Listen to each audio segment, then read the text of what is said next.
Zaruun egaa naqamtee jalqabee wal beekaa. Andam lolu dhufeeraadhee naqamteen dhufeeraadheen jalqabaraa tuurujiin jalqabini achittanii baree sabooddee biyyattuun deebi'een waggaa isaa bara 69 keessa 70tti garuu damdoloo filatameeraadheen aadaa guddattuu Wallaggaa dhufee inni immoo aadaa yoo hawwisoo aadaa Wallaggaa kan jedhamu ture guddattuun duratti isaaf Ilfnashii fi habbi ta'uu achi keessa turan sabooddee zaruun gadhiisee zariin Ilfnashii kottara maaramna rakkanatti ta'e isatti gaa kottara maaramna midhaan keenya keessaa tuufa bubuqqimna cobasaa balleessa yeroo hundumaa kana hin gaafatama waamama natti mo'eessu ni goobu kan naqamteetti akkuma fedhaadhaanis immoo eeguma na dhufanii anis immoo jalqabee odoo natti himanii ati deemii biyya kana keessatti hojjetti jiraachuu hin dandeessu naqamtee keessa immoo waa'ee Hayilee Fidaatiin kan ka'e yeroo sana rakkanatti ture nan dhufee asittis wal agarree abbi ta'uu isaa Ilfnashii wajjin maan jiraachuu jalqabne jechuukooti. Inni raasiyaatii ture raakeetu eega jalqabee anaa gara faqireen jalqabe. Ani zareewwan kan ittiin qixxaatu hin jiru. Hundumti keenya inni sirbineenni keenya oraloon baamna yeedaloon baamna sirbaa turre aadaa Oromoo irratti kan ka'e. Zaruutti kan qixxaatu hin jiru. Zaruun nama uummataaf dhalatee uummataa fi of kennee lammii isaatiif of dabarsee kennee lammii isaatiif du'e jechuudha. Hunduma keenya caalanne. Zaruun Wadaajoo ani himee fixuu hin danda'u jechuukooti. Nama uummataaf dhalate si'a tokko jireenya isaa garagalee hin ilaalle. Si'a tokko akka ittiin jiraadhaa sirba jaalala sirbee mirri argadha jedheen beekunni. Sirbuma aadaan keessa makee irraatti kan sirbu bilisummaa uummataa irratti kan hundaa'edha. Bilisummaa uummataa irratti kan hundaa'e. Amma wanta galma sana keessatti wanta arge yoo galma ba'aa turre bishaan dhiiga gabatee irraatiin aadaa biyya keenyaati aadaa Wallaggaati. Iyaan dhiiraa kana keessa baatii waraanuu jedha aadaa ittiin guddanne jechuudha.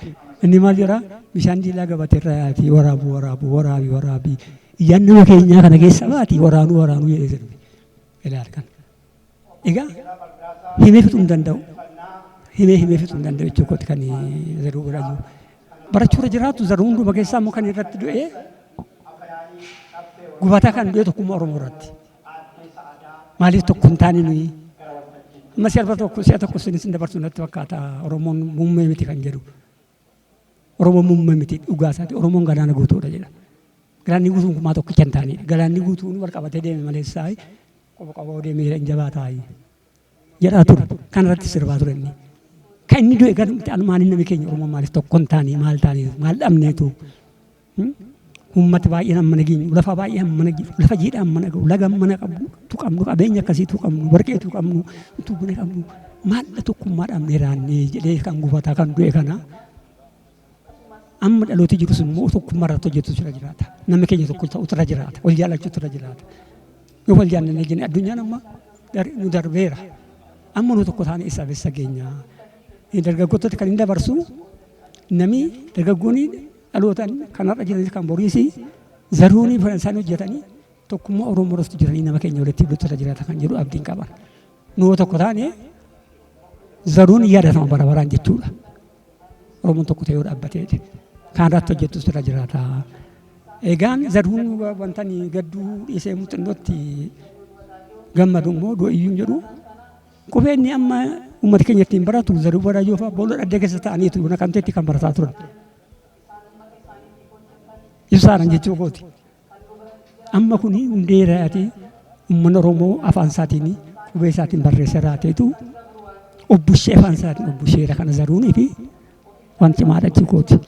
Aadaan Oromoo reediyoon dur tokkitti isaatii tokkitti duwwaa qabu kun OBS kan keessan kana fakkaatu kun dhaabbatee isaatti 24 OBN inni kana. Yoo baay'een nu hafullee kun Zaruunii fi hojii Zaruun jechuu kooti. Kun wanta cimaadha.